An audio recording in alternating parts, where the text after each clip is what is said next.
ETF index mutual funds నేర్చుకుని stock మార్కెట్లో రాణించాలనుకుంటున్నారా? వెంటనే ఈ నెంబర్కి కాల్ చేయండి. నమస్తే రమగారు. నమస్తే జయ. ఏదైనా మంచి స్టోరీ చెప్పండి. సీరియల్ చెప్దామా? షూర్, తప్పకుండా. అలాంటివే కావాలి మనకి. అంతే. ఇది కథా సరిసాగరంలోది శ్రీదత్తుడి కథ. శ్రీదత్తుడు. ఇంతకుముందు శ్రీదర్శనుడి కథ ఒకటి చెప్పుకున్నాం మనం. ఈవిడు శ్రీదత్తుడు. ఓకే, బాగుంటుంది కథ. పూర్వం మాళవ దేశంలో యజ్ఞదత్తుడని ఒక బ్రాహ్మణ ఆయన ఉండేవాడట. ఆయన చాలా పూజలు చేసి ఇద్దరు మంచి చక్కటి కుమారులని అన్నాడు. పెద్దవాడి పేరు కాలనేమి, రెండోవాడు విగత భయుడు. బాగున్నాయి పేర్లు. అయితే వీళ్ళు చక్కగా బుద్ధిమంతులుగా చదువుకున్నారు. కానీ కొంత వయసు వచ్చాక తల్లిదండ్రి గతించారు. ఓహో. వీళ్ళు ఏం చేశారంటే తమ దేశం నుంచి కొంచెం వేరే ప్రాంతానికి వెళ్ళిపోయి పాటలీపుత్రం వెళ్ళారు. ఇక్కడి నుంచి మాళవం నుంచి పాటలీపుత్రం వెళ్ళి అక్కడ ఒక గురువుగారి పంచం చేరి చదువుకున్నారు. చదువుకుంటే పిల్లలిద్దరూ చాలా బుద్ధిమంతులు, చక్కగా గట్టిగా చదువుకుంటుంటే గురువుగారు ఏం చేశాడట, తన కూతుళ్ళిద్దరిని వీళ్ళిద్దరికీ ఇచ్చి పెళ్లి చేసి తన దగ్గరే ఉంచుకున్నాడు. అయితే ఇతనికి కాలనేమికి చుట్టుపక్కల చాలామంది స్నేహితులు ఉండేవాళ్ళు. కొంచెం బాగా చదువుకున్న వాళ్ళకి డబ్బులున్న వాళ్ళ స్నేహాలు అవుతాయి, వీళ్ళ తెలివితేటలు వాళ్ళు వాడుకుంటారు కదా. తనకి చాలా కుళ్ళుబోత్తనంగా ఉండేది. ఏమిటి వీళ్ళంతా తెగ సంపాదించేసుకున్నారు, ఇదంతా డబ్బులున్నాయి, మనకి లేవేమిట్రా అని. లక్ష్మీదేవిని ఉద్దేశించి ఎన్నో హోమాలు చేశాడట. అయితే హోమాలు జరగ్గా ఒకసారి లక్ష్మీదేవి ప్రత్యక్షమైందట అతనికి. ప్రత్యక్షమయ్యి, ఇన్ని హోమాలు చేసావు నన్ను ఉద్దేశించి, నీకు తప్పకుండా ధనం లభిస్తుంది. కానీ నువ్వు ఏం చేసావు, ఒక దుష్టబుద్ధితోటి ఈర్ష్యతోటి చేసావు, కాబట్టి నీకు మరణం మంచిది రాదు. ఓహో. ఇతరుల మీద ఈర్ష్యతోటి హోమాలు చేయకూడదు, హోమం నీకోసం చేయాలి. నువ్వు ఈసుతోటి చేసావు కాబట్టి దొంగచావు వస్తుంది, నీకు సంపద మాత్రం వస్తుంది, కుమారులు కలుగుతారు, అన్నీ బాగుంటాయని చెప్పింది. సరే, చావుకి ఎట్లా అయితే అయింది, బతుకు బాగుండాలి కదా అనుకున్నాడు ఆయన. కొంతకాలానికి ఈయనకొక కుమారుడు కలిగాడు. బాగా సంపాదించారు, విపరీతంగా డబ్బు వచ్చింది. ఏ చిన్న వ్యాపారం చేసినా కలిసి వచ్చిందనమాట. ఎక్కడి నుంచో వచ్చి పడిపోలా, అదేలేండి, కలిసి వచ్చింది. ధనం ధనం బాగా కలిసి వచ్చింది. చిన్న పెట్టుబడులు కూడా బాగా ఇబ్బడిముబ్బడిగా లాభాలు వచ్చినాయి. ఒక కుమారుడు కలిగితే సరే ఇలాగా స్త్రీ వచ్చింది, పిల్లాడు వచ్చాడు కాబట్టి శ్రీదత్తుడు అని పేరు పెట్టుకున్నాడు. చక్కటి వాడు శ్రీదత్తుడు. అయితే ఈయనకి తమ్ముడు ఉన్నాడు కదా కాలనేమికి, విగత భయుడు. అక్క చెల్లినే పెళ్లి చేసుకున్నారు. ఈ విగత భయుడు భార్య కొంతకాలానికి పాము గరిచి చనిపోయిందట. పిల్లాడు ఇంత వాడయ్యాక చనిపోతే ఆయన ఒక భార్య అంటే చాలా ప్రీతట. సంసారం మీద రోసి ఇక్కడ ఉండలేక ఆయన సన్యాసం తీసుకుంటానని ఇంట్లో నుంచి వెళ్ళిపోయాడు. అన్నదమ్ములు ఇద్దరి సంపదకి వారసుడు ఎవరు మిగిలాడు, ఈ శ్రీదత్తుడే మిగిలాడు. అయితే ఈ పిల్లాడికి చిన్నప్పటి నుంచి మల్ల యుద్ధం, రెజ్లింగ్ అంటే చాలా ఇష్టం. బాపన వస్తాదు అని రాస్తారు కథలో. వాళ్ళు ఉండరు కదా తక్కువ. ఆ రోజుల్లో బ్రాహ్మణ పిల్లలు ఏం చేసేవాళ్ళు, యజ్ఞయాగాదులు, పౌరోహిత్యం, యజ్ఞయాగాదులు అవే చేసుకునేవాళ్ళు. శాస్త్రం చదువుకోవటం, వేదం చదవటం, క్రమాంతం, ఘటాంతం, జనాంతం, అట్లాగా ఘన జట అలాంటివి చదివేవారు. వేద విద్య చదువుకునేవాళ్ళు. ఈ పిల్లాడికి మాత్రం ఎందుకనో చిన్నప్పటి నుంచి కత్తిడాలు వాటిని తిప్పటం బాగా, మల్ల యుద్ధం అంటే అతనికి ప్రీతి, యుద్ధ విద్యల మీద ఎక్కువ ఇష్టం. చాలా బాగా నేర్చుకున్నాడు, మంచి యాక్టివ్గా ఉండేవాడు. ఆ ఊళ్ళో మల్ల యుద్ధ యోధుల్లో మంచి పేరు వచ్చింది 22 ఏళ్ళు వచ్చేసరికి. అయితే ఏమైంది, ఆ ఊరి రాజుగారు, వీళ్ళున్న ప్రాంతానికి రాజుగారు వల్లభశక్తి ఆయన పేరు. ఆయన ఈ పిల్లాడిని చూసి ముచ్చటపడి, కుర్రాడిని చూసి తన కొడుకైన విక్రమశక్తికి దోస్తీ చేయించాడు. మా వాడితో పాటు ఉండు, రేపొద్దున అవసరమైతే మంత్రిత్వమో లేకపోతే సైన్యాధిపతో ఏదో ఒకటి అవుతాడు, మంచి డబ్బులు కలిగిన కుటుంబం. సరే, ఆయన ఏం చేశాడు, ఈ విక్రమశక్తికి తోడిచ్చి ఇద్దరిని కలిపితే దుర్యోధనుడు భీమసేనుడు లాగా ఉన్నారనమాట వాళ్ళు. అంటే ఒకళ్ళకొకళ్ళకి లోపల పడదని కదా అర్థం. అయితే ఈ అబ్బాయికి ఏంటంటే పెద్ద రాజ్యము ఆసక్తి అలాంటివి ఉన్నవాడు కాదు కదా. ఏదో తమ ఇల్లు వాగలే, తమ వ్యాపారం, తన సరదాలు. ఇప్పుడు వ్యాపారంలో డబ్బు వస్తూనే ఉంది, అబ్బాయి సరదా, ఈ జిమ్ సరదా తీరుతూనే ఉంది. ఈ ఊర్లో రకరకాల పోటీలు జరిగేవి. ఈ పోటీలకు వచ్చిన వీళ్ళు ఫ్రెండ్స్ అయిపోయేవాళ్ళు. బాహుపాశాలి వజ్రముష్టి అని ఇద్దరు ఫ్రెండ్స్ ఇతనికి. వీళ్ళతో పాటుగా అక్కడి నుంచి ఇక్కడి నుంచి అవంతి దేశం నుంచి దాక్షిణాత్యులు చాలామంది ఈ పోటీలకు వచ్చినప్పుడల్లా అట్లా కుదిరి ఇతనికి ఏంటంటే మంచి సింహబలుడు, ఆ బలుడు, ఈ బలుడు, ఉపేంద్ర బలుడు, తర్వాత నిష్ఠురకుడు, ఇట్లా 5-6 ఫ్రెండ్స్ మొత్తం కలిపి ఒక 12 మంది ఇతన్ని ఎత్తుకు మోసేంత స్నేహితులుగా తయారయ్యారు. ఏదైనా ప్రోగ్రామ్ అంటే అందరు కలిసిపోయి చెరువుగట్ల మీద గంగానది తీరంలో అక్కడ ఇక్కడ ఆటలు ఆడుకునేవాళ్ళు, పోటీలు పెట్టుకునేవాళ్ళు. ఇవన్నీ ఏమిటి గేమ్స్, ఈ సరదాలు ఉంటాయి కదా. అయితే ఒకసారి ఏమైందట, గంగా తీరంలో కలుసుకోవాలని పెట్టుకున్నారు. ఆ పూట అక్కడ భోజనాలకి వెళ్ళారనమాట. వెళ్తే రాజుగారి విక్రమశక్తి తాలూకు పరివారం, అతనితో పాటు అతని అంగరక్షకులు, అతని స్నేహితులు, అతన్ని శభాష్ అనేవాళ్ళు, వాళ్ళు గుంపు. అక్కడి నుంచి మన శ్రీదత్తుడు ఈయన తాలూకు ఈ బాహుశాలి వీళ్ళంతా ఉన్నారు కదా, నిష్ఠురొక్కడు గ్రూపు, వీళ్ళంతా ఓ గ్రూపు, 2 గ్రూపులు వెళ్ళారు. వెళ్ళేసరికల్లా అక్కడ ఏమైంది, ఆ ఆటలాడే క్రమంలో రాజు సైన్యాధిపతులు అట్లా ఒక చిన్న ఆటలాగా ఆడారు. ఈ ఆడేటప్పుడు వీళ్ళంతా ఏం చేశారు, మనలో వీడే కింగు అని చెప్పి శ్రీదత్తుడిని రాజుని చేసి తామంతా అతని సామంతులుగా ఆడారు. విక్రమశక్తి ఎలాగూ యువరాజు, అతని తాలూకు పరివారం అంతా అతన్ని రాజుని చేసుకున్నారు. ఇద్దరు రాజులు మాట్లాడుకోవటము, ఇద్దరు రాజులు యుద్ధం చేయటము, ఇలాంటి వ్యవహారం ఆడారు. ఆట వరకు చేస్తే ఈ విక్రమశక్తి కొళ్ళు మండిపోయింది. వీళ్ళిద్దరూ కలిసి ఫైట్ చేసేటప్పుడు రెండో వాడు రాజు కాదు, ఒక బ్రాహ్మణ అబ్బాయి. ఆ అబ్బాయి తగ్గాలి. వాడు వల్ల యుద్ధం చేయటమే ప్రాక్టీస్ ఉన్నవాడు. వాడు ఎందుకు తగ్గుతాడు? వాడు తగ్గపోయేసరికి తనకు ఒళ్ళు మండిపోయింది. వీడు నన్ను మించిపోయేలాగా ఉన్నాడు, వీడిని ఎలాగైనా అణిచేయాలని అనిపించింది.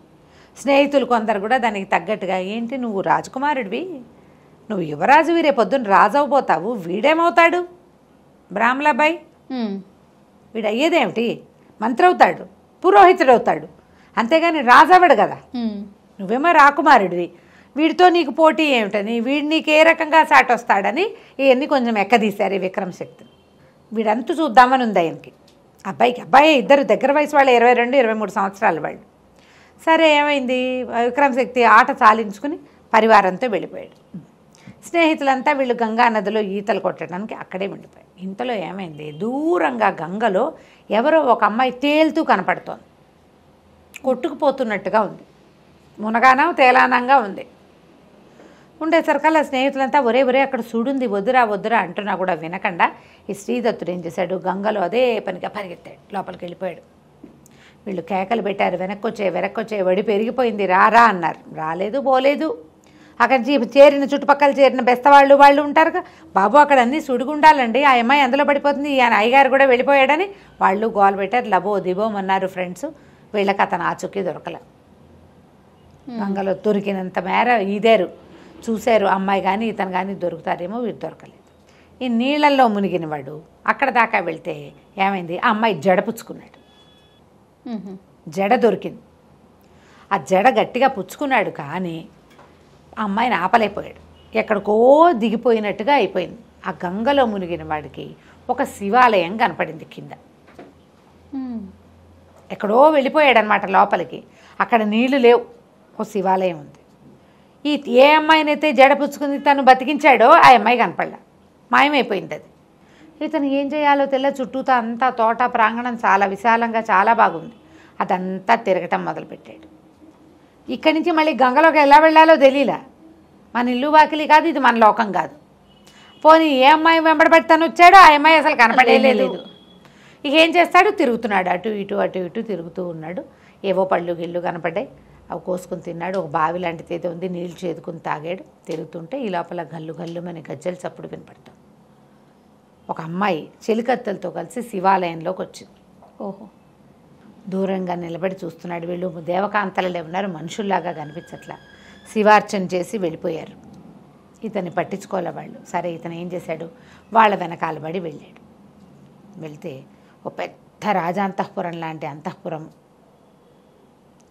ఆ లోపలికి వెళ్తే ఈ అమ్మాయి ఏ అమ్మాయినైతే తను రక్షించాడో, ఆ పూజ చేసిన అమ్మాయి ఇట్లా పెద్ద పీఠం మీద కూర్చుంది. చుట్టూతా ఇంచుమించు 1000 మంది ఆడపిల్లలు ఉన్నారు. అంతా ఆడమలయాళమే, మగ పురుగు కూడా లేదు అక్కడ. అక్కడి నుంచి తను అమ్మాయి కేసి చూస్తున్నాడు. అమ్మాయిని కదా తను రక్షించింది, మిగిలిన వాళ్ళు ఎవరో కూడా తెలీదు. అమ్మాయిని అయితే చూశాడు తను.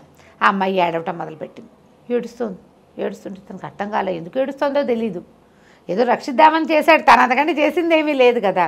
అక్కడి నుంచి ఎందుకమ్మా ఏడుస్తావు అంటే, ఏడవక ఏం చేయం, మేము చాలా కష్టంలో ఉన్నాం, మేము మహాబలి మనవరాళ్ళం, బలిచక్రవర్తి మనవరాళ్ళం. మా తాతని విష్ణువు పాతాళానికి తొక్కేశాడు, మా నాన్నని విష్ణువే బాహుబాహు యుద్ధంలో ఓడించాడు.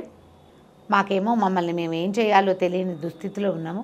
అయితే ఈ నగరాన్ని మా విష్ణువు కైవసం చేసుకుని ఒక సింహాన్ని దీనికి కాపలా పెట్టాడు. మమ్మల్ని ఆ నగరంలోకి వెళ్ళనివ్వదు ఆ సింహం. మేము లోపలికి వెళ్ళడానికి వీల్లేదు, ఎప్పుడూ మేము ఆ గంగా నదిలో పడి ఏడవాల్సిందే. నగరం బయట ఉన్న అంతఃపురం ఇది, ఉద్యానవనం, ఇందులో ఉంటున్నాము. నగరం లోపలికి వెళ్ళాలి. వెళ్తే మా తాతది అది, మా తాత పాలించే నగరం. మేము అక్కడ హాయిగా ఉండగలుగుతాం, మా సొంత ప్లేసు. ఆ ప్లేస్ని తప్పించుకుని మేము ఇక్కడ ఉండిపోవాల్సి వచ్చింది. ఎవరైనా సరే ఆ సింహాన్ని ఎదిరించే వాళ్ళు కావాలి మాకు. ఎవరు ఎదిరిస్తారు అని దుఃఖిస్తున్నాను అనేసరికి అబ్బాయి మంచి వస్తాది కదా, వీడు ఎదిరించడం అనగానే వీడికి ఉత్సాహం వస్తుంది. నేను ఎదిరిస్తాను, నేను ప్రయత్నం చేస్తానంటే ఏం చెప్పిందంటే మానవుడి చేతిలో మరణం ఉందని చెప్పాడు విష్ణు ఆ సింహానికి. ఎవరైతే ఆ మానవుడు ఇతను ఎదిరిస్తాడో వాళ్ళ వల్ల అతను సంహరింపబడితే మాకు అతనికి శాప విమోచనం అవుతుంది, మాకు నగర ప్రవేశం దొరుకుతుంది. ఇలాగని అమ్మ ఏం చేస్తుంది, ప్రతిసారి ఆ గంగా నదిలో కనపడి ఎవడో ఒక పిచ్చి వెధవని తీసుకొస్తుంది. ఓహో, వాళ్ళ తెలివి అనమాట. వీళ్ళు ఓడిపోతే పోయినట్టు, అంతే. గెలిస్తే గెలుస్తాడు. ఎంతమంది వచ్చారో ఇప్పటికి, బాగుంది. ఇంతమంది అమ్మాయిలు వీళ్ళ దగ్గర ఉన్న నగలు నాణ్యాలకి వ్యామోహపడి ఎవడైనా చెయ్యొచ్చు. కొంతమంది భయపడి ప్రాణాలు వదిలేసేయచ్చు, కొంతమంది గంగానదిలోనే పడిపోవచ్చు, ఏదైనా కావచ్చు. సరే ఇతను ఏం చేశాడు, ఆ అమ్మాయిని వెంబడి పెట్టుకుని ఆ నగరానికి ప్రవేశించాడు. ప్రవేశిస్తే పెద్ద చండసింహం అది, ఎంత సింహమో. ఇతను ఆ సింహంతో కలబడ్డాడు. ఇద్దరు కలిసి చాలా యుద్ధం చేశారు. ఆ అమ్మాయి ఏం చెప్పిందంటే, నువ్వు కనుక ఈ సింహంతో యుద్ధం చేస్తే మృగాంకం అనే ఒక కత్తి దొరుకుతుంది ఆ సింహం వల్ల. అది నువ్వు ప్రపంచంలో ఎక్కడికి వెళ్ళినా అది నీకు జయాన్నే ఇస్తుంది అని చెప్పింది. సరే కత్తి ఏదో కూడా లభిస్తుంది, ఇప్పుడు ఎలాగో వచ్చాం కదా అదేదో చేద్దాము. పైగా ఏంటంటే ఇలాంటి ఛాలెంజెస్ మీద ఆసక్తి ఉన్నవాడు, స్పోర్ట్స్ పర్సనాలిటీ కదా అబ్బాయి పాపం. దాంతో వెళ్ళి ఈ సింహంతో బాగా హోరాహోరీ యుద్ధం చేశాడు. సింహం కాస్త మరణిస్తే ఒక దివ్య స్వరూపుడు వచ్చాడు, యక్షుడట అతను. ఆ యక్షుడికి విష్ణువుని ఏదో అవజ్ఞగా ప్రవర్తిస్తే, ఎక్కువ కాదు చిన్నదే, నువ్వు ఇక్కడ కాపలా ఉండు, మనిషి చేతిలో మరణం సంభవించినప్పుడే నువ్వు యక్షలోకానికి వెళ్ళగలవు అని భగవంతుడు ఇతనికి ఇచ్చాడు శాపం, అనుజ్ఞ కూడా. అందుకని అప్పటి నుంచి ఇక్కడ ఎవరొస్తే వాళ్ళని తినేస్తూ కాలక్షేపం చేస్తోంది ఆ సింహం. సరే ఒక కత్తిని తీసిచ్చాడు, మృగాంకము దాని పేరు. ఆ కత్తిని చేతిలో పెట్టాడు. సరే ఆ కత్తి పుచ్చుకుని ఈ కన్యాంతపురంలోకి వీళ్ళంతా నగరంలోకి బిలబిల్లాడితే 1000 మంది ప్రవేశించారు, సంతోషంగా ఉన్నారు. హాయిగా 10 రోజులు 12 రోజులు అక్కడే తిరిగాడు శ్రీదత్తుడు. మెల్లిగా ఇతనికి ఏమనిపించింది, ఇక మనం భూలోకంలోకి వెళ్ళేది ఏముంది, ఇక్కడే ఉన్నాం, ఈ అమ్మాయిని పెళ్లి చేసుకోవటమో దీన్ని ప్రేమించడమో చేస్తే బాగుంటుంది అనిపించింది. అయితే ఆ అమ్మాయి ఏమంది, వీడి ఆసక్తిని కనిపెట్టి వేలుకు ఒక ఉంగరం పెట్టింది. ఇదేంటంటే విషహారం, ఎలాంటి విషమైనా సరే ఈ ఉంగరాన్ని చూపిస్తే పోతుంది. ఓహో, ఇది నీకు నా బహుమతి. అలాగే మంత్రం వివాహానికి ఏముంది, తప్పకుండా చేసుకుందాము. ఇక్కడ ఒక బావి ఉంది, ఆ బావిలో స్నానం చేద్దు, కానీ నీ కత్తి పుచ్చుకో, ఉంగరం పెట్టుకో, కత్తితోటి స్నానం చేస్తే అద్భుతమైన ఫలితం లభిస్తుందని నూతిలోకి దింపేసరికల్లా ఇతను నీటిలో బుడుంగుమని మునిగితే ఎక్కడ తేలాడంటే ఆ నీళ్ళల్లో తేల్లా. గంగానదిలో ఈ అమ్మాయిని చూసి ఎప్పుడైతే నీళ్ళల్లో దిగాడో, ఎక్కడ మునిగాడో అక్కడ తేలాడు. ఓహో, ఆ అమ్మాయితో వీడితోటి పని చేయించుకుంది అంతే. వీడిని వివాహం చేసుకుని ప్రేమించే ఉద్దేశం ఆవిడకి లేదు. కానీ తమకు చేసిన సహాయానికి ఈ విషహారమైన ఉంగరాన్ని ఇచ్చింది అతనికి. కత్తి అతను సంపాదించుకున్నదే, అతని కత్తి అతనికి ఇచ్చే పంపించేసింది. అక్కడ తేలేసరికల్లా ఈదుకుని బయటకు వచ్చాడు. గంగలోంచి బయటికి ఈదుకుంటూ వచ్చేసరికల్లా నిష్ఠురకుడు అతని స్నేహితుడు కనిపించాడు. అతని ఇంటికి నడిచి వెళ్తూ ఉంటే మన వాళ్ళంతా ఎట్లా ఉన్నారు ఏమిటి అని అడిగేసరికల్లా నిష్ఠురకుడు అన్నాడు, చాలా ప్రమాదం జరిగిపోయింది, మేము అప్పటి నుంచి వెతుకుతున్నాం, నువ్వు ఎట్లా కనపడతావు, ఏమవుతావు, ఏమయ్యావా అని మేము చాలా వెతికాం.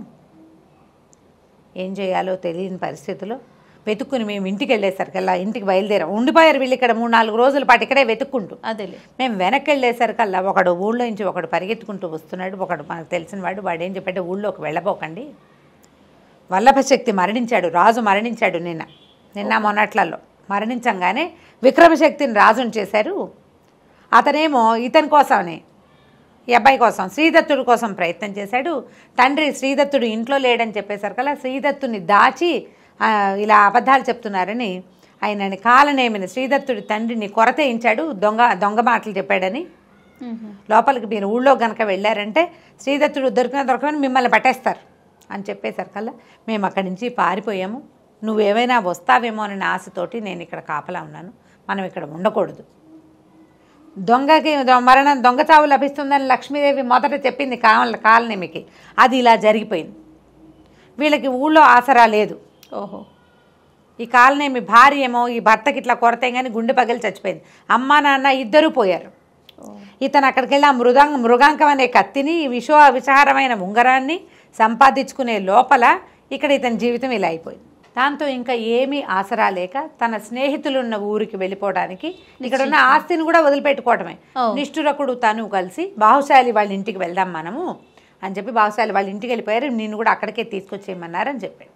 వీళ్ళిద్దరూ కలిసి బయలుదేరారు. బాహుశాలి ఇంటికి వెళ్ళే లోపల ఏం జరిగింది, తర్వాత ఇతను తన రాజ్యాన్ని తన సంపదని, రాజ్యం లేదు ఇంక వీళ్ళకేమి, తన సంపదే రాజే తీసేసుకుంటాడు. ఇప్పుడు యజమాని చనిపోయాడు, ఉత్తరాధికారి లేడు అంటే ఆ మొత్తం సంపద అంతా ఎవరికి వెళ్తుంది? రాజుగారికే. అంతే. నిష్ఠురకుడు శ్రీదత్తుడు ఇద్దరు ఉజ్జయిని నగరానికి బాహుశాలి వాళ్ళ ఇంటి కోసం బయలుదేరారు. అయితే వెళ్ళే దారిలో వీళ్ళు చాలా దుఃఖంగా ఉంది. ఇతనికి అమ్మ నాన్న చచ్చిపోవడానికి కారణమయ్యాడు రాజు, వాళ్ళకి ఏ ప్రతిక్రియ నేను చేయలేకపోయా. ఆస్తంతా రాజు లాగేసుకుంటాడు, అది జరిగిపోయేది. అది ఇప్పుడు నేను ఇక్కడికి వచ్చి నేను ఏం చేయాలి? ఎంత బాధగానో ఉంది, ఏం చేయాలో తెలియదు. సరే నడిచిపోతూ ఉన్నారు. పోతూ ఉంటే ఒక స్త్రీ, ఒక ఆవిడ ఒక్కతే వెళ్తోంది. ఎవరమ్మా ఏమిటో దుఃఖిస్తోంది. ఏమిటమ్మా అంటే నేను మాళవానికి వెళ్ళాలనుకుంటున్నా, దారి తప్పిపోయాను అని చెప్తే సరే అది ఎలా ఉంది, ఉజ్జయినికి వెళ్ళే దారులు అంతా ఏదో పాడుపడిపోయినట్టుగా అట్లా ఉన్నది, ఏదో ఒక నగరం లాగా ఉంది కానీ ఏమీ లేవు అక్కడ. ఈ స్త్రీని ఏమన్నాడు, పోనీలేమ్మా మేము ఉజ్జయిని వెళ్తున్నాము, మాతో పాటు రా, ఈ రాత్రికి మేము ఒక పాత ఇల్లులాగా ఏదో ఇక్కడ పడుకుంటాము, మాతో పాటు నువ్వు కూడా అక్కడ పడుకో, రేపు ఉదయం లేచి అటువైపుకి వెళ్ళే దారి ఆ వైపు వెళ్ళే వాళ్ళు ఎవరైనా కనపడితే వాళ్ళతో వెళ్దు కానీ చీకటి పడిపోయింది కదా అన్నాడు. ఈ స్త్రీ కూడా ఆవిడ ఏదో ప్రౌఢ, ఒక 35-40 సంవత్సరాల దాకా కనపడుతున్నాయి.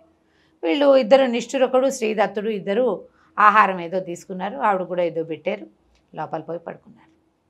పడుకునేసరికల్లా ఈ 3:30-3:30 అట్లా అయ్యేసరికి శ్రీదత్తుడికి వాళ్ళ అమ్మ నాన్న కల్లోకి వస్తున్నారు. బాగా అలసిపోయాడు, పడుకోగానే నిద్ర పట్టింది. కానీ నాన్నో అమ్మో కల్లోకి వచ్చి మెలకు వచ్చింది.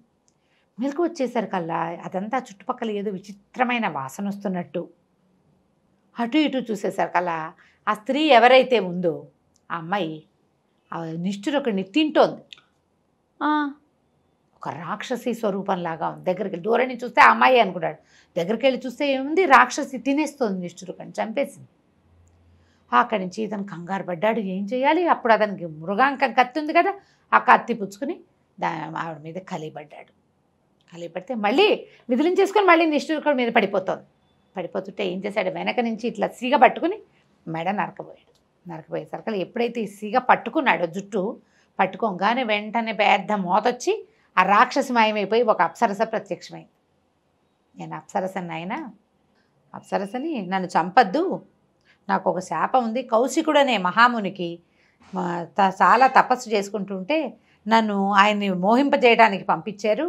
నేను ఎంత అందంగా నాట్యం చేసి ఎంత బాగా పాడి ఎంత బాగా వీణ వాయించినా ఆయన నాకేసి చూడలేదు. తపస్సు భగ్నం చేయాలి, అది మా పని.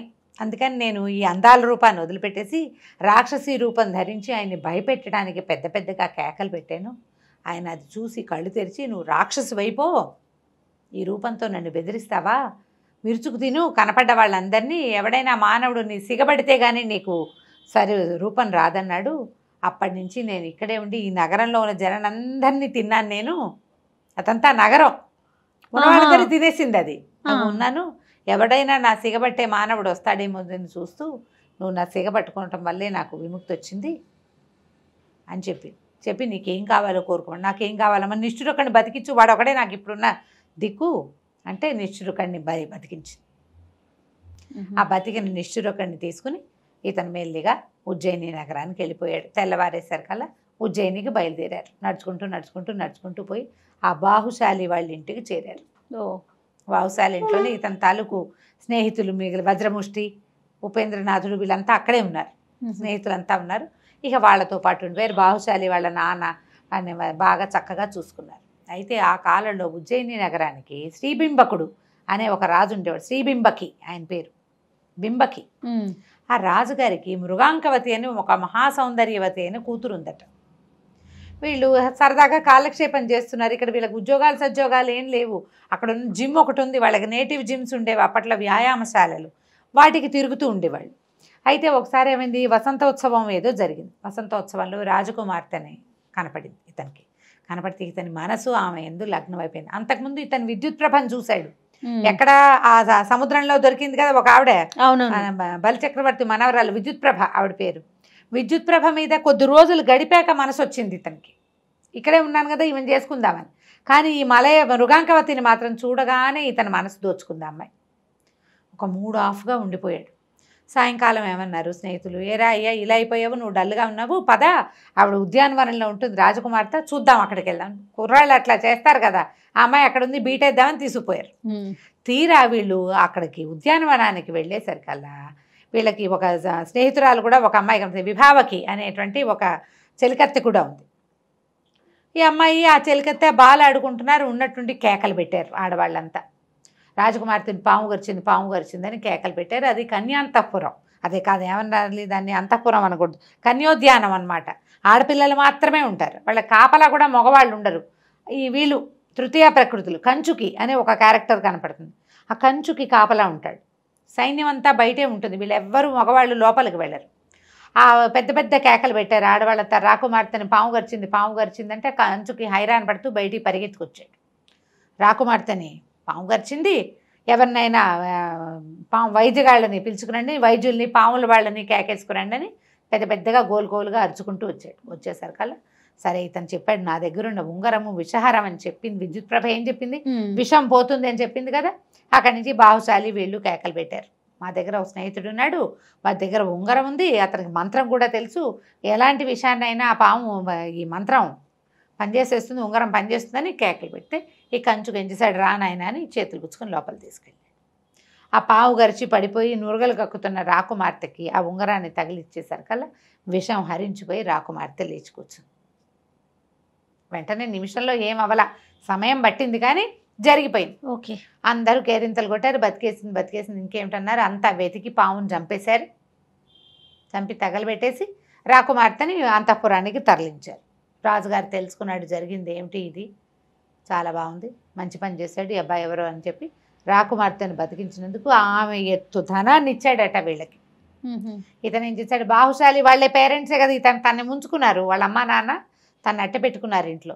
ఈ సంపద అంతా బాహుశాలి వాళ్ళ ఇంట్లో అప్పచెప్పాడు, మీరే ఉంచుకోండి, మమ్మల్ని ఇంతకాలం నుంచి పోషిస్తున్నారు, ఇంకా మేము ఇక్కడే ఉంటాం కదా అని. అయితే ఎంతసేపు ఇతనికి ఆ అమ్మాయి వస్తూ ఉండేది.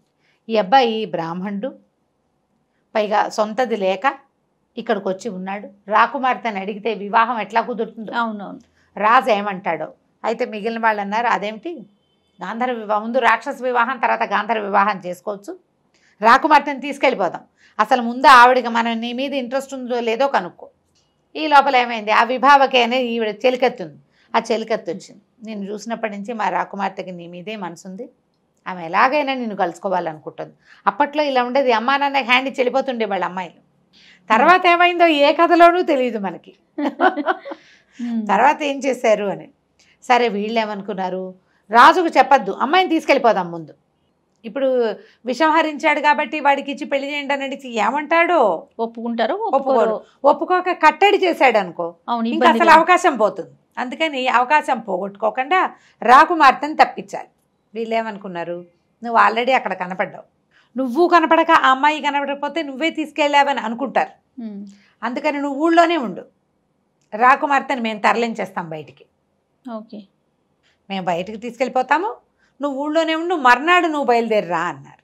ప్లాన్ బాగుందిగా, బాగానే ఉందని ఏం చేశారు, రాకుమార్తెని విభావకిని ఇద్దరిని ఆ ఉత్తరం రాసి మీరు ఫలానా రోజున తిరిగి ఇటు వచ్చేసేయండి, మాతో పాటు మేము తీసుకెళ్ళిపోతాం, ఇతను శ్రీదత్తుడు తర్వాత వస్తాడన్నారు.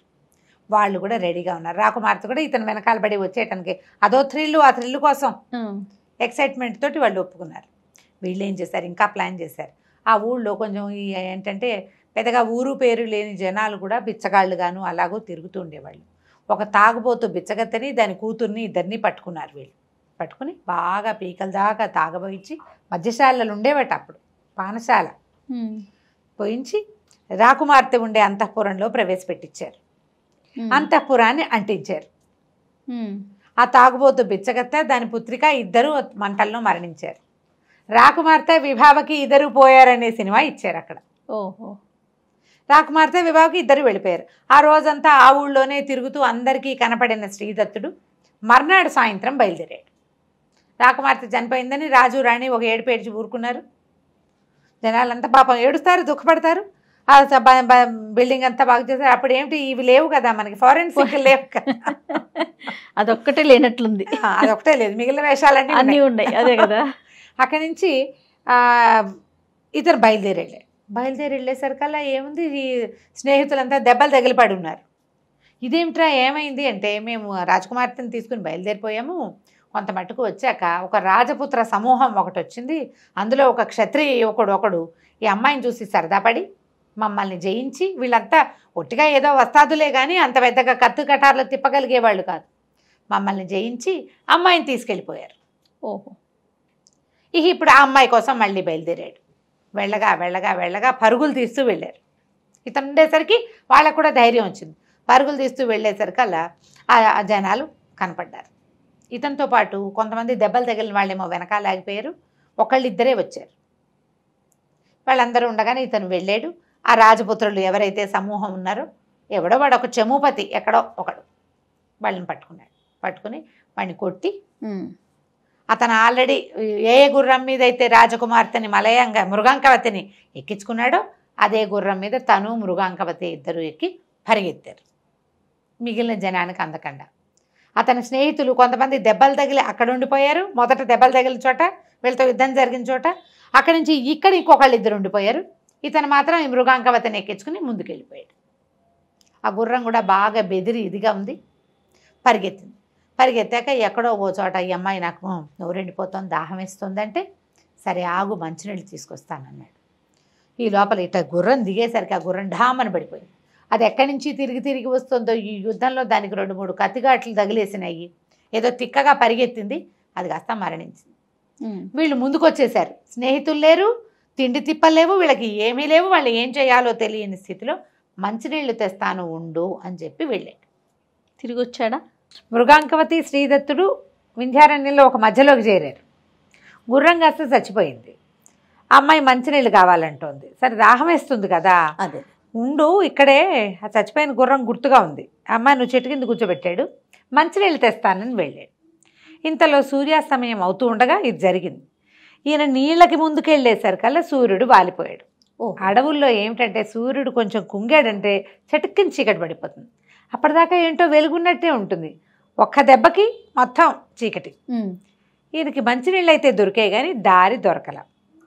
ఆ మృగాంకవతి ఎక్కడుందో వెతికి తిరిగి ఎట్లాగో తెల్లవారుజాముకి తన గుర్రం చచ్చిపడి ఉన్న చోటికి వచ్చాడు. తెల్లవారుజాము అంటే 3:30-4 అయ్యేసరికి వెలుగు రావడం మొదలు పెడుతోంది. చచ్చిపడిన గుర్రం అక్కడే ఉంది, మృగాంకవతి లేదు. ఇక అమ్మాయి కోసం అటు ఇటు వెతకడం మొదలుపెట్టాడు. చెట్టు ఎక్కి చూద్దాం అనుకున్నాడు. ఈ అమ్మాయి కోసం వెతికి హైరాణలో తన దగ్గర కత్తి ఉంది కదా, మృగాంకము, దాన్ని కింద పెట్టేశాడు. కత్తి కింద పెట్టేశాడు. చెట్టు ఎక్కాడు. చెట్టు ఎక్కేసరికల్లా ఏమైంది, ఒక బోయేవాడు కనిపించాడు. ఆయన ఒట్టి బోయేవాడుగా కాకుండా ఏదో కింగ్లీ ఫీలింగులతో ఉన్నాడు, కొంచెం ఇదిగా ఉన్నాడు. నగ అది డిఫరెంట్గా ఉంది, అతను పెట్టుకున్న తలపాగా కూడా డిఫరెంట్గా ఉంది. ఎవరు ఏమిటని కేకేశాడు. అతను దుఃఖంతో దిగొచ్చి, నా భార్య ఇక్కడే ఉండాలి. ఏమిందంటే, అయ్యో నీ భార్య నా అమ్మాయి, ఈ పక్కనే ఒక పల్లె ఉంది, పల్లెకి చేరింది మీ ఆవిడ, మరి నువ్వు ఏం చేస్తావంటే బయలుదేరి, ఇప్పుడు నా పరివారం కొంత ఉంది, కొంత అతనితో పాటు కొంత పరివారం అని చెప్తూ కిందున్న కత్తి తీసి చేతపుచ్చుకున్నాడు. కత్తి తను తీసుకుని, నువ్వు వెళ్ళు, నీ కత్తి నా దగ్గర ఉండీలే, నేను ఉంచుకుంటాను, దుఃఖంతో ఉన్నావు, కత్తే మోస్తావు అవును కదా పాపం, అంచేత కొంత పరివారంతో కలిసి మా బోయపల్లెకి వెళ్ళిపో, అక్కడ ఉండు, నేను వస్తాను, మీ భార్య కూడా అక్కడే ఉందని చెప్పాడు. చెప్పేసరికల్లా సరే ఒప్పుకున్నాడు. ఈ దుఃఖము, అయ్యో ఇంత దూరం అమ్మాయి వచ్చిన దగ్గర నుంచి కష్టాలుగానే ఉన్నాయి. అవును, ముందు వాడెవడో ఎత్తుపోయాడు, ఇప్పుడు వీడెవడో మా ఊళ్ళో ఉందంటాడు. సరే ఏం చేస్తాడు, కాళ్ళు ఈడ్చుకుంటూ ఆ పరివారంతో కలిసి పోయాడు. ఈ రాజుగారు వెళ్ళిపోయాడు. ఈ వెళ్ళిపోయిన వాడి పేరు శ్రీచండు. అక్కడి నుంచి తీసుకుపోయారు. ఎక్కడో ఉంది ఆ పల్లె. ఒక దాంట్లోకి ప్రవేశపెట్టారు. కాసేపు విశ్రాంతి తీసుకోన్నారు. ఈయనేమో పడుకున్నాడు. రాత్రంతా అడవిలో నడిచాడా? అంతకుముందు రోజంతా యుద్ధమా? రాత్రంతా నడిచాడా? పొద్దునంతా ఏడ్చాడా? మధ్యాహ్నం అక్కడికి వెళ్ళేసరికల్లా వాళ్ళు ఇచ్చిన మంచినీళ్ళు మజ్జిగ ఇంకేదో పుట్టతైనా పుచ్చుకునేసరికి ఒళ్ళు తెలియని నిద్ర. భార్య ఇక్కడే ఉందన్న నమ్మకం, అమ్మాయి అక్కడే ఉందని. కత్తి లేదు, పెళ్ళాము లేదు, పడుకుని నిద్ర మాత్రం వస్తుంది. మరి సహజం కదా మనుషులకి.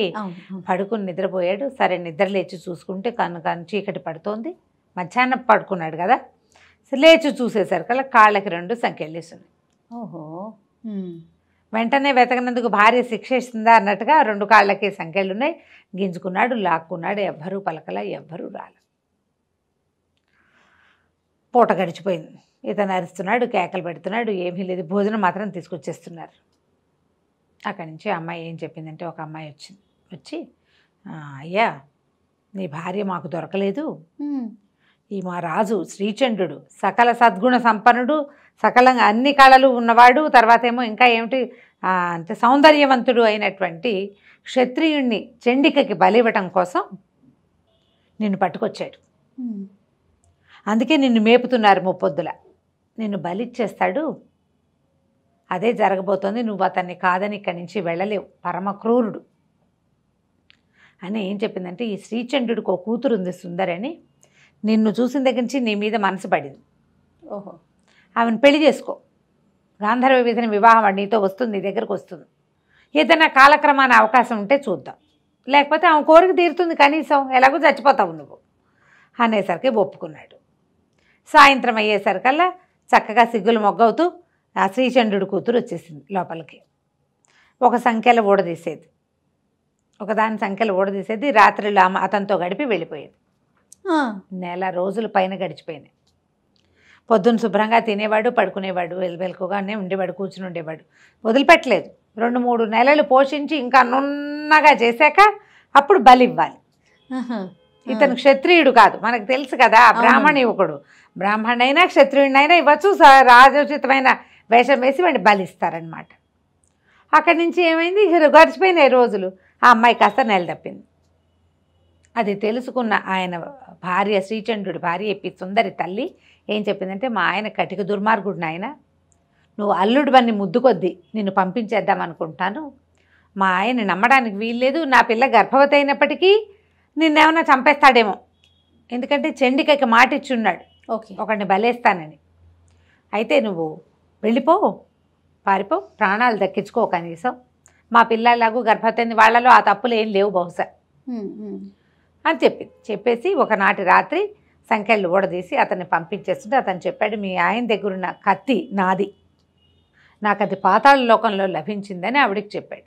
ఆవిడ ఏమందంటే, నేను గుర్తుగా ఉంచుతా, నువ్వు ఏ నాటికైనా తిరిగి వస్తే నీ కత్తి నీకే అప్పచెప్తాం, పారిపోమనేసరికి ఇతను రాత్రి ఆ పల్లెలోంచి పారిపోయాడు.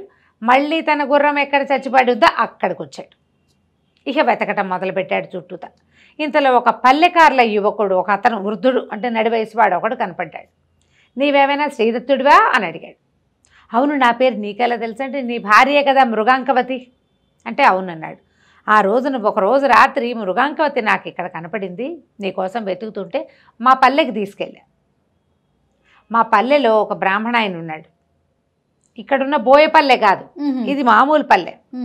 అయితే ఆయనకు అప్పచెప్పా, నువ్వు ఫలానా అని చెప్పి ఆయన దగ్గరికి వెళ్ళమన్నాడు. ఆవిడకి 100 థ్యాంక్స్లు చెప్పి ఎక్కడో అక్కడ ఇక్కడ దొరికిన నీళ్లు తాగి కాయా కసరు తిని ఆ పల్లె వైపుకి నడవటం మొదలుపెట్టాడు శ్రీదత్తుడు. దానికోసం వెతుకుడు, ఈ అమ్మాయి కోసం వెతుకుతూ 1.5 నెలలు అక్కడ ఉండిపోయి దాని వరకు గర్భాన్ని కూడా ప్రసాదించి వచ్చాడు ఈయన.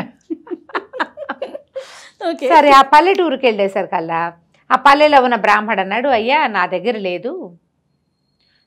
లేదు, కౌశాంబి నగరం ఒక నగరం ఉంది, నగరంలో నాకు తెలిసిన ఒక మంత్రి గారు ఒక ఆయన ఉన్నాడు, పిల్లని అక్కడ అప్పచెప్పాను, ఎందుకంటే ఇక్కడ నేను ఆ పిల్లని కాపాడలేను, సౌందర్యవతి, నగా నాణ్యం ఉంది, పైగా ఈ నాగరికల అంటే ఈ పల్లెటూరు వాళ్ళకి మోజు, ఆ పిల్లని నేను కాపాడలేనని చెప్పి పాప నీ కోసం ఎంత వెయిట్ చేస్తుందో అక్కడికి వెళ్ళు నాయన అన్నాడు.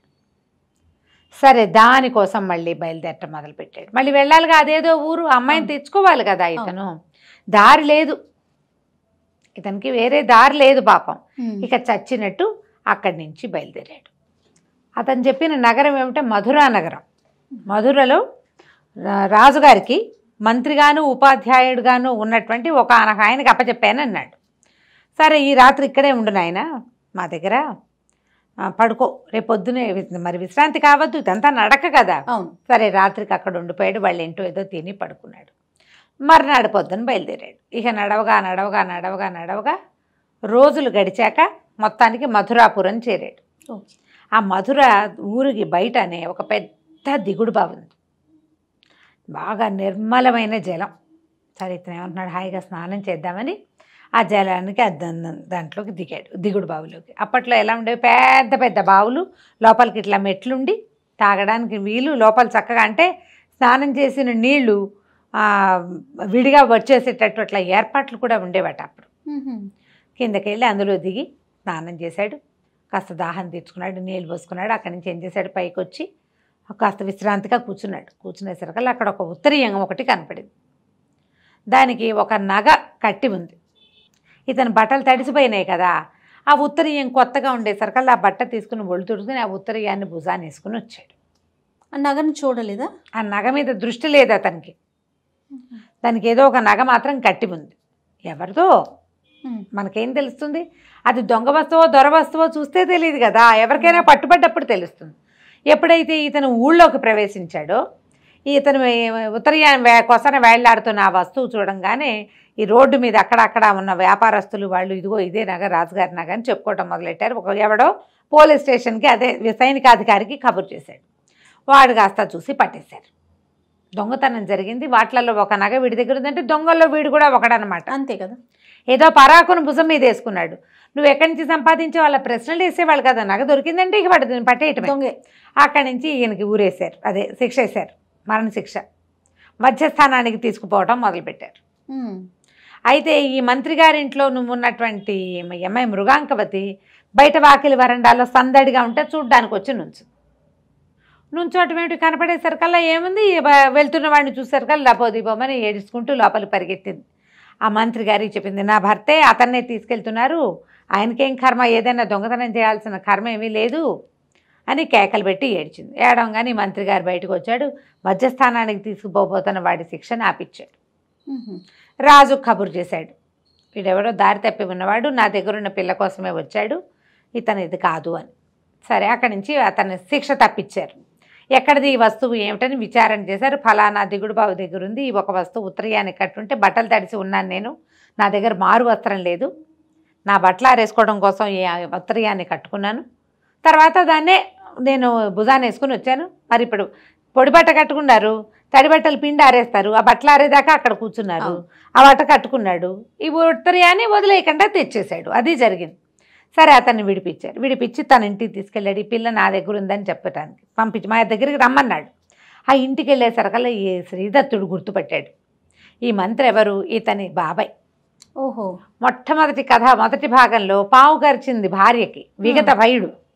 అతను ఎక్కడెక్కడెక్కడికో మారి ఇక్కడ చేరాడు. అయ్యో నా పింతండ్రి అనేసరికల్లా ఆయన కూడా పిల్లాన్ని గుర్తుపట్టాడు. ఒకళ్ళనొకళ్ళు కావలించుకున్నారు, మృగాంకవతిని కావలించుకున్నాడు, ఒకళ్ళకొకళ్ళు దొరికారు, బాబాయ్ కూడా దొరికాడు. దాంతో అక్కడ కొద్ది కాలం ఆగారు. శ్రీదత్తుడి బాబాయే కనిపించాడు, విగత భయుడు. ఆ విగత భయుడే ఈ అమ్మాయికి ఆశ్రయం ఇచ్చిన మంత్రి. ఎవరికి, మన మృగాంకవతికి. మృగాంకవతిని ఆ ఊర్లో నుంచి బ్రాహ్మణాయని తెచ్చి ఒక చోట పెట్టారన్నాడు కదా, అది ఈ బాబాయ్ అనమాట. ఆయనేమో సరే ఒకళ్ళనొకళ్ళు చూసి చాలా సంతోషించారు. తర్వాత ఇతను తనకు ఎట్లాగా నగరం నుంచి బయటికి వెళ్ళిపోవాల్సి వచ్చిందో, తన తండ్రికి ఎలాంటి దుర్భరమైన మరణం వచ్చిందో చెప్పుకుని దుఃఖించాడు. విగత భయుడు, నాయన నువ్వు బాధపడకరా నాయన, మీ నాన్న లక్ష్మీదేవిని సాధించినట్టుగానే నేను ఒక యక్షిణిని సాధించాను, యక్ష విద్య. ఆ యక్షిణి నాకు 5,000 గుర్రాలు 5 కోట్ల దినారాల ధనము ఇచ్చింది. అదంతా నీదే, నాకేమైనా సంసారమా పిల్లల, నా దగ్గర ఉంది, అదంతా నువ్వే తీసుకుందు కానీ, సంతోషంగా ఉందు కానీ, మనం ఏదైనా చేద్దామన్నాడు. సరే ఇతను అప్పుడు వీళ్ళకి ఇచ్చి పెళ్లి చేశాడు. వీళ్ళిద్దరూ కలిసి వచ్చారు కానీ వివాహం చేసుకోలే. సరే అక్కడ పెళ్లి చేసుకున్నారు. కొంతకాలం అలా ప్రశాంతంగా ఉన్నారు. ఉన్న తర్వాత ఇతనికి ఏమనిపించిందంటే, ఇలా ఎక్కడో ఎందుకు ఉండాలి, అని మొదట నగరం నుంచి తను పారిపోవాల్సి వచ్చింది. తన తండ్రి మరణానికి ప్రతిక్రియ చేయాలని ఉంది.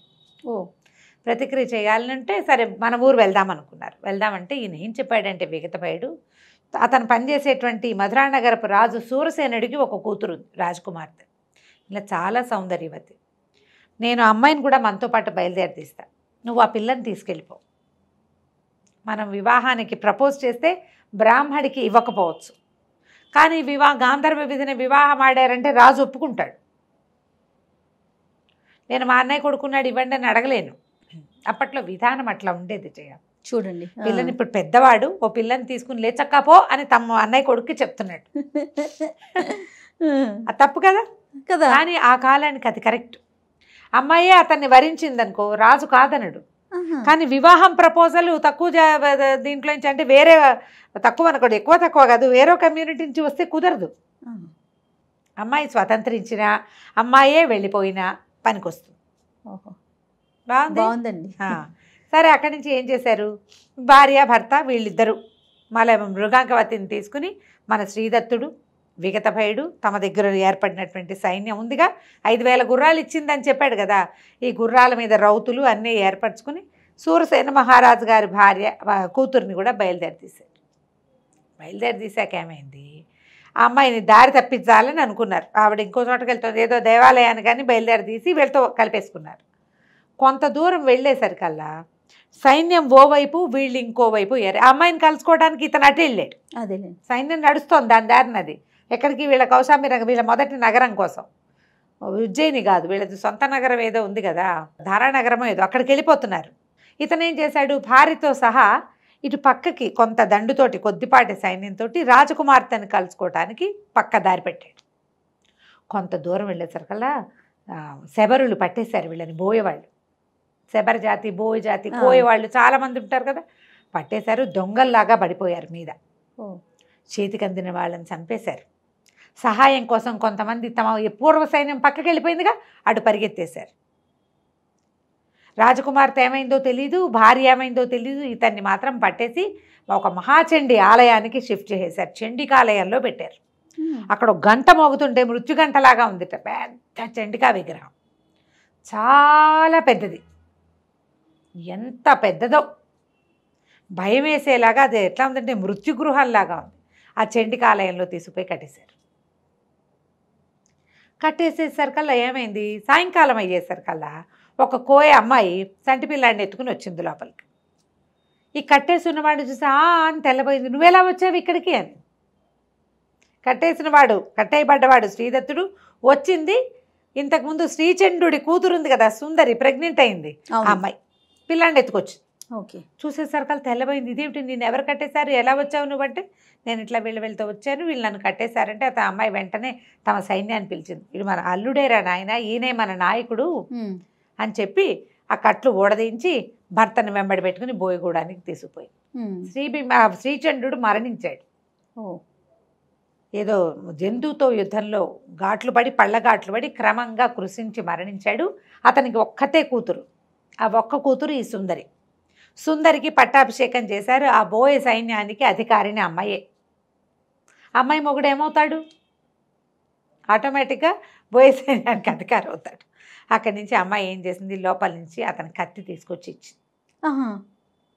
తండ్రి దగ్గర ఉన్న పైన కత్తి ఇతంది కదా మృగాంకం, కత్తి తీసుకొచ్చి ఇచ్చి, నువ్వు వెళ్ళి నీ రాజ్యాన్ని జయించుకునిరా, నేను ఇక్కడ నా సైన్యానికి ఇంకొక దారి లేదు, పిల్లవాడు పెద్దవాడు అయ్యేదాకా నేను ఇక్కడే ఉండాలి, పిల్లాడు కొంచెం పెద్దవాడు అయ్యాక వాడికి ఈ సైన్యాన్ని అప్పచెప్పి, అంటే ఈ బోయపల్లెని అప్పచెప్పి నీ దగ్గరకు వస్తాను, ఇంకో వివాహం చేసుకోను నేనని చెప్తుంది.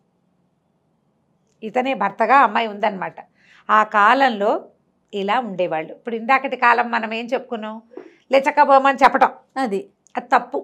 కానీ చూడు, కొద్ది రోజులు గడిపి రాజులు వెళ్ళిపోతే మరణించేదాకా వాళ్లే భర్తలుగా ఉండే జాతి.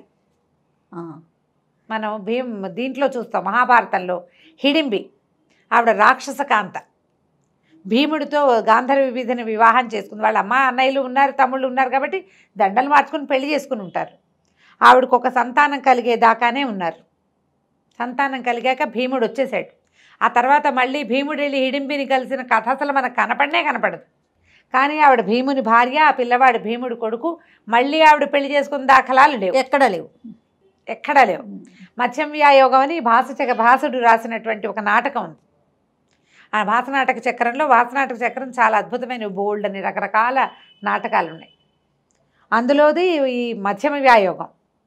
అందులో భీముడు వెళ్ళి ఘటోత్కచుడిని హిడింబిని కలిశాడన్న ఒక కథ, నాటకీయమైన ఒక కథ రాశారు. అలాంటి కథల్లో తప్ప మహాభారతం మెయిన్ థింగ్లో అసలు వీళ్ళు వాళ్ళు కలిసిందే లేదు. అతను మాత్రం తన తండ్రి తన బాబాయిలు యుద్ధం చేస్తుంటే వాళ్ళకి సహాయం చేయడానికి వచ్చి మరణించాడు ఘటోత్కచుడు. మరి మన ఘటోత్కచుడు కుమారుడు కూడా వచ్చాడు తన తాతల్ని హెల్ప్ చేయడం కోసం. చూడు ఇది ఎట్లా ఉంది. అవును అవును. మన అర్జునుడు వెళ్ళి నాగకన్య ఉలూచిని వివాహం చేసుకున్నాడని, ఇంకెవరినో వివాహం చేసుకున్నాడని, బభ్రువాహనుడు పుట్టాడని, వాళ్ళు కూడా వీళ్ళకి భార్యలుగా అలాగే ఉండిపోయారు. మళ్ళీ పెళ్ళిళ్ళు అవి లేవు. మన కాశీ మజిలీ కథల్లో కూడా అంతే. కొద్ది కాలమే వాళ్ళు గడిపినా ఇంకా అతనే నా భర్త అని ఉండేవాళ్ళు. స్త్రీలు అలా ఉండేవాళ్ళు ఉండే కాలం అది. సరే, అక్కడి నుంచి ఇతను ఏం చేశాడు, తన మృగంకాన్ని పట్టుకుని సూరసేన మహారాజు కూతుర్ని కూడా వివాహం చేసుకుని భార్యలు ఇద్దరితో కలిసి రాజ్యానికి బయలుదేరాడు. ఇతని ఫ్రెండ్స్ నిష్ఠురకుడు, బాహుశాలి వాళ్ళందరికీ అప్పుడు దెబ్బలు తగిలినాయి. ఇది ఎప్పటి సంగతి? సంవత్సరం క్రితం, ఏడాది పైన అయిపోయింది కదా. మృగాంకవతిని తీసుకొచ్చేటప్పుడు జరిగిన యుద్ధాల్లో వాళ్ళందరికీ దెబ్బలు తగిలినాయి. అందరూ దెబ్బలు తగ్గించుకుని ఉన్నారు, ఇతను ఎప్పటికైనా కనపడతాడేమోనని. ఎప్పుడైతే ఇతని దగ్గర నుంచి కబురు వచ్చిందో వాళ్ళంతా కూడా తలా ఒక పక్క నుంచి బయలుదేరి వచ్చారు. కబురు రావడంతో ముందు బాటలు అట్లా పాసాన్ చేసుకుంటూ వెళ్ళారు. వెళ్ళేసరికల్లా అక్కడి నుంచి ఏం చేశారు, విక్రమశక్తి ఎవరు, ఈ మన ఇతని తండ్రిని సంహరించినటువంటి రాజుగారి కుమారుడు, ప్రస్తుతం రాజుగా ఉన్నవాడు, అతని మీదకి యుద్ధానికి వెళ్ళి తన పాత మావగారు అంటే మృగాంకవతి తండ్రి అయిన శ్రీబింబకి, ఆ రాజుకి కబురు చేశాడు. మీ అమ్మాయి సేఫ్గా నా దగ్గర ఉంది, నేను వివాహం చేసుకున్నా, వీళ్ళ మీద యుద్ధానికి వెళ్ళబోతున్నాను, ఇలా విగత భయుడు మా బాబాయ్ అని మొత్తం ఉత్తరాన్ని రాయించాడు. వాళ్ళు కొంత సైన్యాన్ని పంపించారు తమ అల్లుడికి హెల్ప్గా. రాజకుమార్తె ఇతను వివాహం చేసుకుందని తెలియంగానే మళ్ళీ మధురా నగరానికి రాజైనటువంటి సూరసేనుడి దగ్గర నుంచి కూడా కొంత సైన్యం వచ్చింది. ఈ ఇన్ని సైన్యాలతోటి విగత భయుడు ఇచ్చినటువంటి ఆ మహాసైన్యంతో ఇతను వెళ్ళి ఈ మా నగరం మీద యుద్ధం చేసి, దారానగరం మీద మొత్తానికి విక్రమశక్తిని సంహరించి ఆ రాజ్యానికి రాజయ్యి తన స్నేహితులను అక్కడ కొంతమందిని ప్రతిష్ఠ చేసి, ఇప్పుడు శ్రీబింబకి ఆడపిల్లలే, సూరసేన మహారాజుకి ఆడపిల్లే, ఈ 3 రాజ్యాలకి రాజయ్యి ఎంతో కాలం హాయిగా ఉన్నాడు. కథ కంచికి మనం ఇంటికి. సూపర్. నమస్తే రమగారు. నమస్తే.